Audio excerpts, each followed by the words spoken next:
How many COVID shots did you take, and how do you feel about it now, in retrospect? How many COVID shots did you take? 0.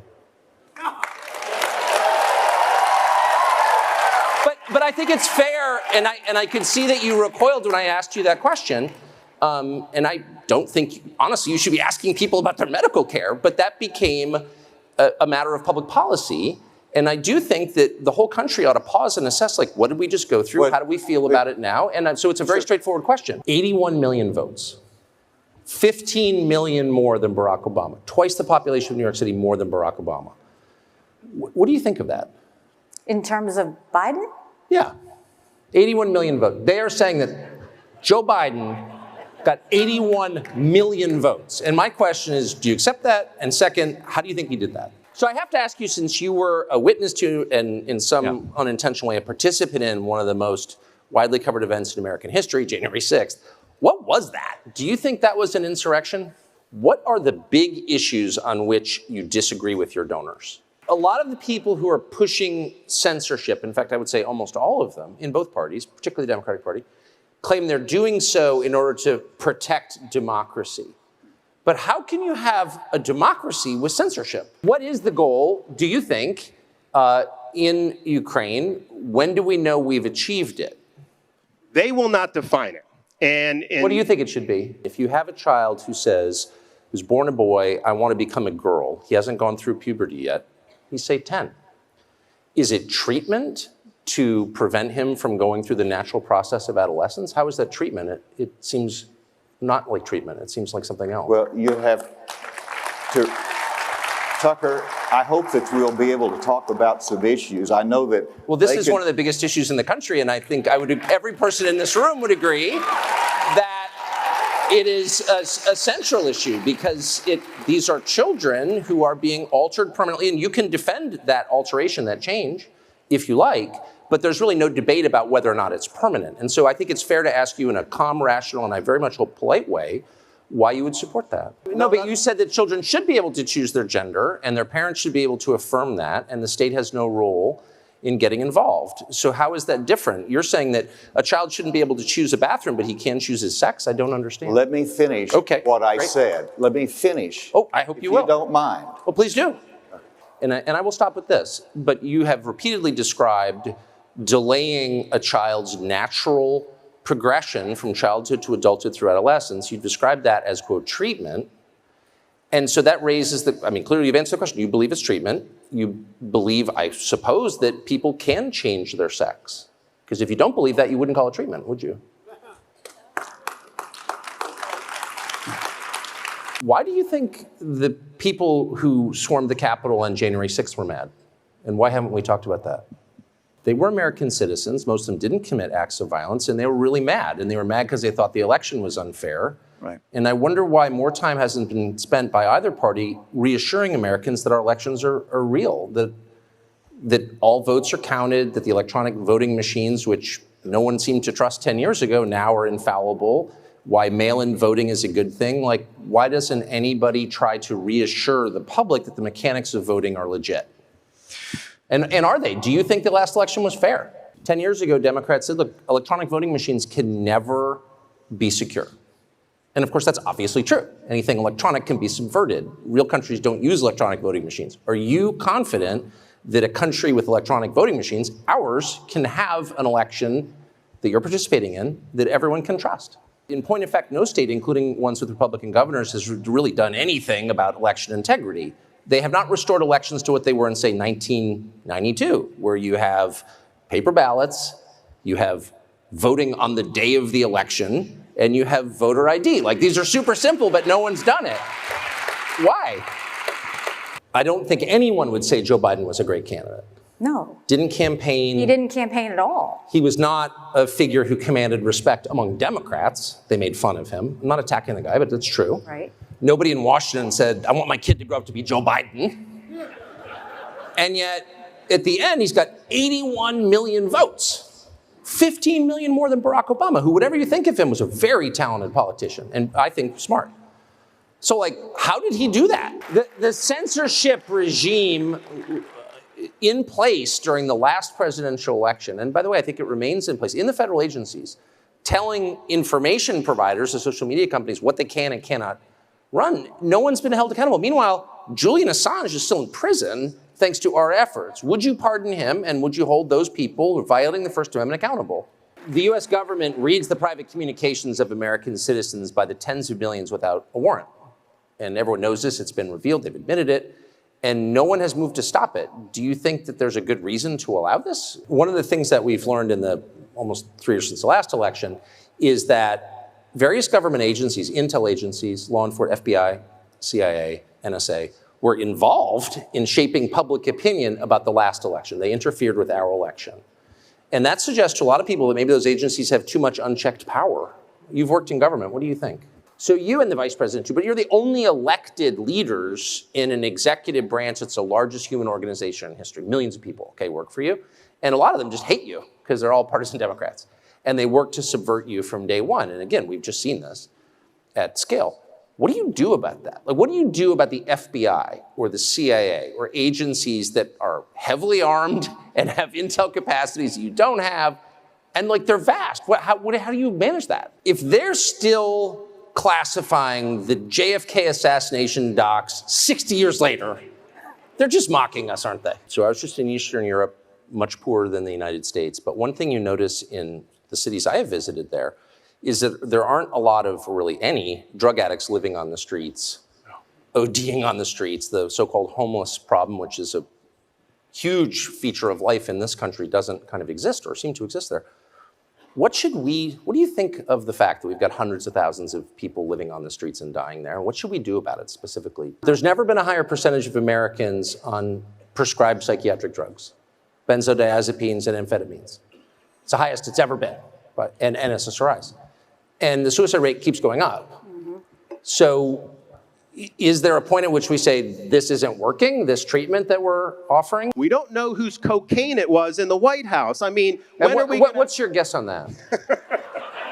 I'm sorry, I mean, the government of Mexico allows fentanyl to be made in its country and to come over our border. Yes. And remittances from Mexico are a huge part of their economy. The Mexican government is party to the murder of hundreds of thousands of Americans. So why is Mexico less of a threat than Russia?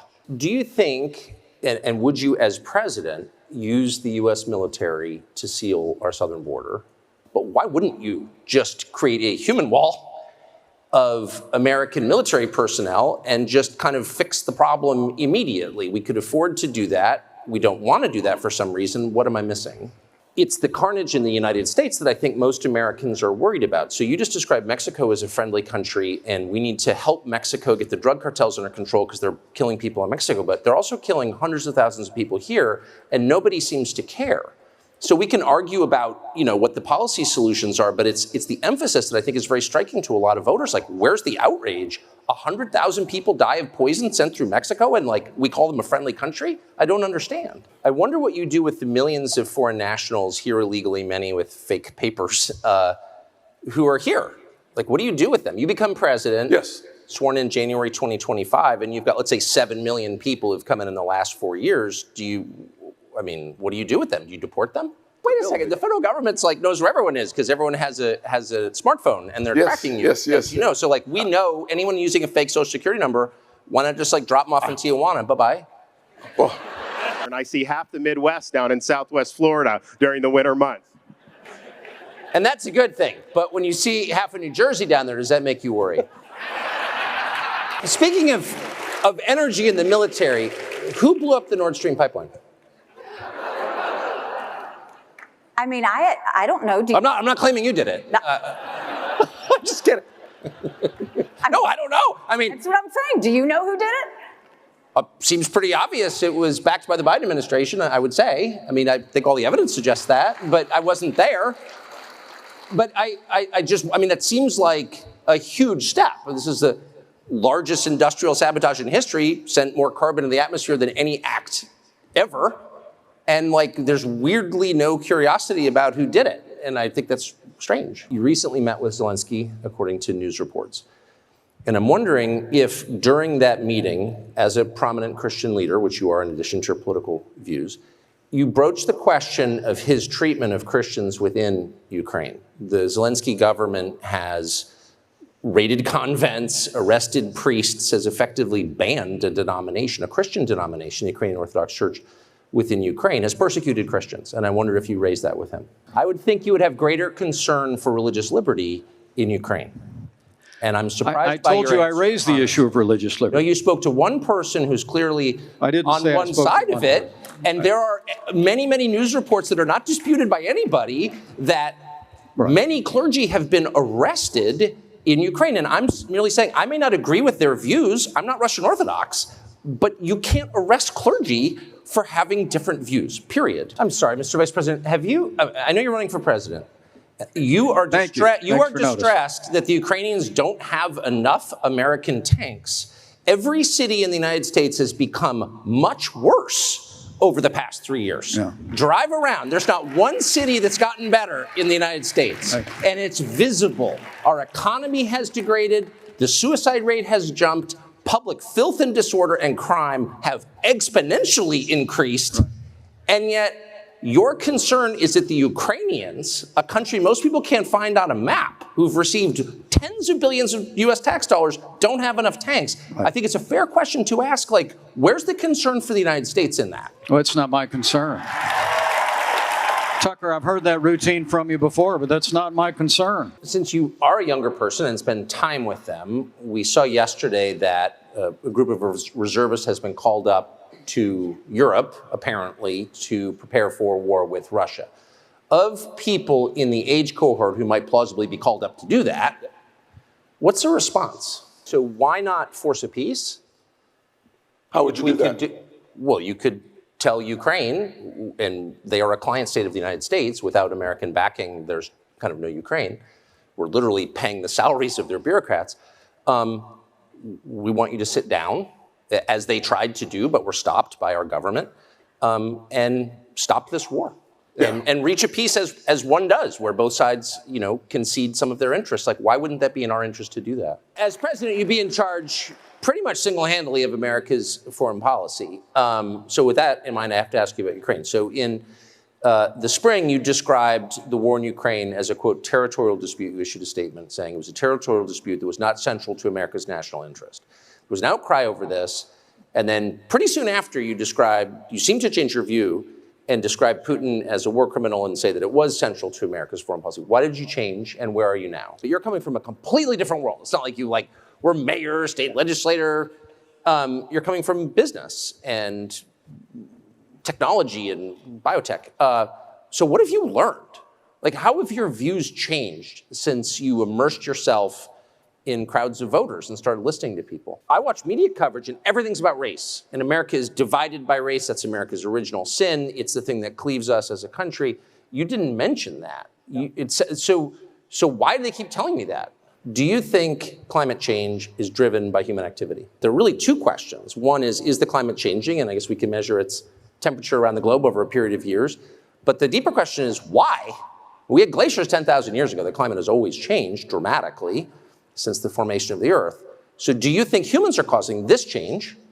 And do you think that we can stop or slow it down? Like, is there actual evidence? How concerned are you that in the wake of whatever the next economic disruption that we're going to face is, and everyone kind of feels like maybe there's something coming, that will wind up with digital currency issued by the central bank? Is it my imagination, or are people who weren't raised in traditional religious households, who haven't spent a lot of time thinking about theology, all of a sudden talking about God a lot? Do you notice that? I do notice that. You signed a ban on abortion after 6 weeks in Florida. Would you do the same as president nationally? So can you just give us your quick pitch? You're speaking to someone of goodwill and good faith, a decent person who has a different position from you on abortion.